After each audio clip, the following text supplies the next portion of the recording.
Shalom, my name is Andrei Teplinsky, and today I want to talk to you about restoration of the modern state of Israel. We're living in a very interesting and difficult time. It's a time of great change. The significance of Israel can be understood only through revelation. The hand of God rests on the Jews and Israel. We must seek, ask, knock, and God will reveal to us the truth about Israel. God wants to reveal to us His plans for Israel. Why does God want to reveal to us His plan for Jewish people? Firstly, He wants to connect us deeper to His heart. And secondly, to help Israel and the Jewish people enter and fulfill God's plan for her. One of God's purposes for the church is to help the Jews return to God through Jesus, Yeshua the Messiah. However, from the very first outpouring of the Holy Spirit and its formation, the church has been attacked. The church has been attacked from outside, the influence of the world and persecutions. Also, the church was attacked from inside, the false teachings and division in the church. The church continuously attacked today. The influence of the world, media, pop culture, competition, and the same false doctrines and lack of unity. We must understand our origin, destiny, and mission, and become a tool in the hand of God in these last days. Our battle is not against flesh and blood, not against people, but against the lies, darkness, demons, and all evil army that's fighting against humanity. And we have to pray that God will give us a spirit of wisdom and revelation in the knowledge of Him. Let's first look at the historic significance of the return of the Jews to their land. Never before in the history of mankind was a nation and the people scattered and persecuted for over 20 centuries and then regathered to its historic homeland. The Jews have preserved their national identity while many of other nations have passed away. The state of Israel was established after 3 years of a terrible tragedy that came upon European Jewry. Under the leadership of Hitler, a systematic extermination of the Jews took place. About 2/3 of European Jews were either shot or killed in concentration camps and crematories. The Jewish people returned to their homeland with Jerusalem as its capital. The Hebrew language, as the language of the nation, was revived. The roots of a modern Hebrew language are in God's Word. The Jewish people have returned to their ancient language, the language of God's Word. Israel is one of the world leaders in the area of new technologies, such as computer industry or high-tech, the military industry, agriculture, medicine. The miracle of Israel includes the fact that 60 years ago, the land of Israel was in a neglected state.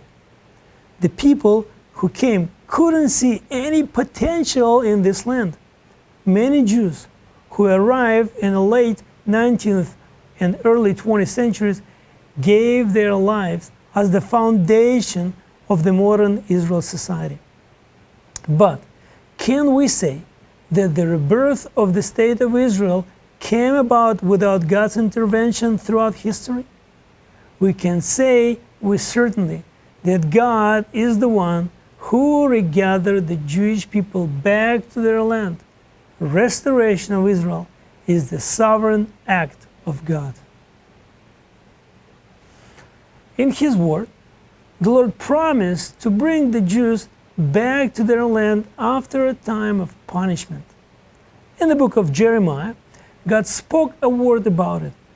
Actually, this promise of the regathering of the Jewish people back to the Promised Land is cited throughout the prophets. Let's look at Jeremiah chapter 31. Hear the word of the Lord, O nations, and declare it in the isles afar off, and say, He who scattered Israel will gather him and keep him as the shepherd does his flock. Only God, who scattered Israel in the past, can bring them back to the promised land. If God scatters, not only He has the power and authority to regather these people back. If He opens the door, no one can close it. If He blesses, no one can curse. This principle we can see on the page of the Word of God. Let's look at more details. In Ezekiel chapter 36, we find the promise of the restoration of the Jewish people to the land.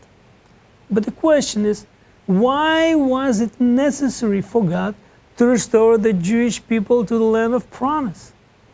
In the context of this chapter, God told the prophet Ezekiel that when the Jews lived in the promised land, they have defiled it by the way they lived. So God poured His wrath out on them because of their disobedience and idolatry. Eventually, He judges them by scattering them among the nations. Let's look in Ezekiel chapter 36. Therefore, says to the house of Israel, Thus says the Lord God, I do not do this for your sake, O house of Israel, but for my holy name's sake, which you have profaned among the nations wherever you went. And I will sanctify my great name, which has been profaned among the nations, which you have profaned in their midst. And the nations shall know that I am the Lord, says the Lord God, when I will hallow in there before their eyes. For I will take you from among the nations, gather you out of all countries, and bring you into your own land. God said very interesting words here. He said, I do not do this for your sake, O house of Israel, but for my holy name's sake. In other words, God is about to do something for the sake of His name. God was moved to defend His name and His character. He said, my holy name, which you have profaned among the nations. When God scattered Israel among the nations viewed this as a sign that God of Israel was weak and couldn't keep the Jews secure in this land. This dispersion makes it appear as if God was not strong enough to protect the Jews. And then God said, the nations shall know that I am the Lord. God will do it to show the nations that He is the one true God.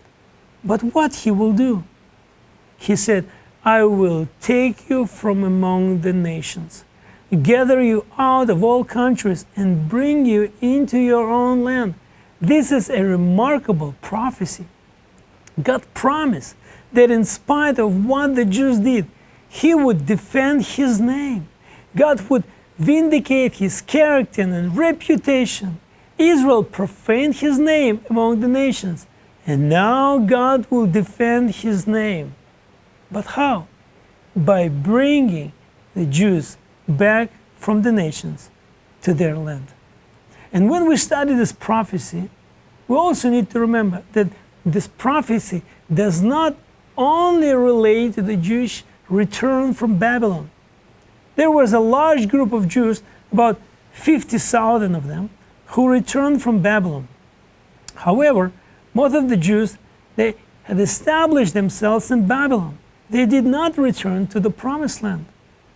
Also, in these passages, in the Hebrew text of this passage, the word the nations, goyim, is plural, meaning that God will bring the Jews not only from one nation, Babylon, but from all the nations where Jews were being scattered. It's a picture of a massive return from all the corners of the world. And God said, the nations shall know that I am the Lord. By bringing back his people, God will prove himself as a great God. Only a mighty God could restore the whole nation by himself and to himself. The nations will see how great the God of Israel is. The ultimate purpose of this regathering of Israel back to their promised land was that the whole world would know the one true God. This regathering of the Jews back to the promised land is the sovereign move of God. This regathering based only on the pure grace and mercy of God. In our lifetime, we are witnessing an unprecedented regathering of a Jewish people back from all corners of the earth to the land that God promised them. He is not finished with the Jews. Since the establishment of the modern state of Israel in 1948, there has been a massive immigration of Jews returning to the promised land. Have a look at these statistics. In 1948, only 806,000 people lived in Israel. In 2019, the population of Israel is 9,021,000 people. The Jews are about 6,900 people. It's about 74% of its population. God is regathering his people back. What a great God we serve. The ancient prophecies are coming to pass right before our very eyes. After bringing them back to the land, God promised to give his people a new heart and new spirit. God promised to transform his people. Let's continue to read in Ezekiel chapter 36. Then I will sprinkle clean water on you, and you shall be clean. I will cleanse you from all your filthiness and from all your idols. I will give you a new heart and put a new spirit within you. I will take the heart of stone out of your flesh and give you a heart of flesh. I will put my spirit within you and cause you to walk in my statutes, and you will keep my judgment and do them. Then you shall dwell in the land that I gave to your fathers. You shall be my people, and I will be your God. Today, in Israel, Jews are coming to faith in Yeshua the Messiah in number not seen since the book of Acts. These believers are called Messianic Jews. They have entered into the new covenant with their God by receiving a new heart and new spirit. Have a look at these statistics. In 1948, was only 23 believers, Jewish believers in Yeshua in the land of Israel. In 1989 was already 1,200. 1997 was 5,000 believers, and in 2017 was about 300 congregations. A conservative estimate now is about 30,000 Jewish believers in Yeshua the Messiah. Friends, in the midst of a Middle East turmoil, God is raising up a bride in the promised land, and he is preparing her for the last battle, the battle for the Jewish hearts. The body of Messiah in Israel is small but precious to God. These Jewish believers in Yeshua will play and are playing a key role in bringing the message of forgiveness and restoration to their countrymen. The Holy Spirit wants to win the hearts of returning Jews as his word is preached by the Messianic remnant.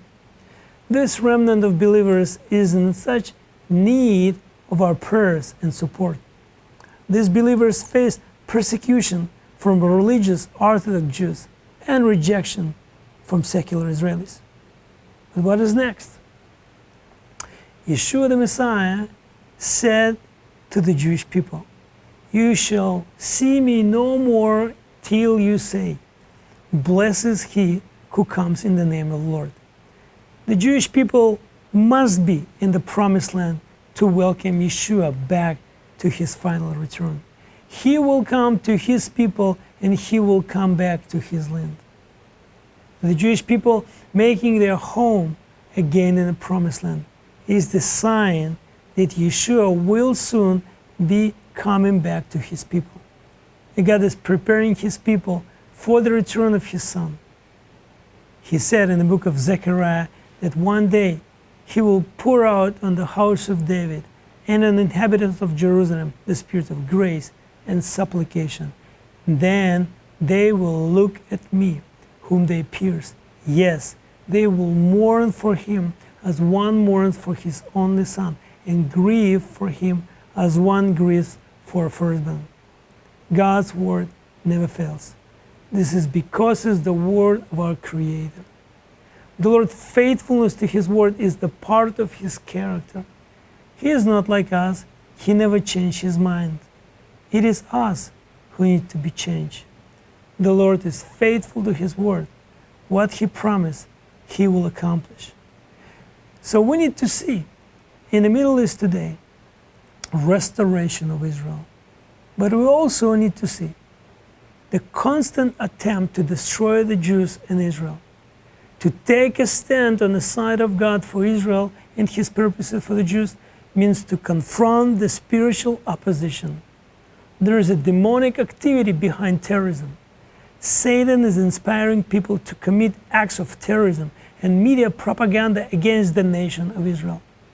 Hamas, Hezbollah, and Iran are just a few obvious enemies of Israel today, who do not deny the fact that their goal is the destruction of the Jews in Israel. Today, the leaders of Hamas and Hezbollah are teaching the young generation of children to hate Jews and kill them. Islam openly calls for the destruction of the Jews. And to destroy Israel and the Jewish people is an attempt to present God as a liar. But God in his word, he promised that Israel and the Jewish people will always exist and serve him. And this is an unchangeable truth. Friends, I wanted to invite you to this story when God is bringing his people back to their promised land. The restoration of Israel, it's a remarkable prophetic event in our time. Thank you so much for watching this. Blessings.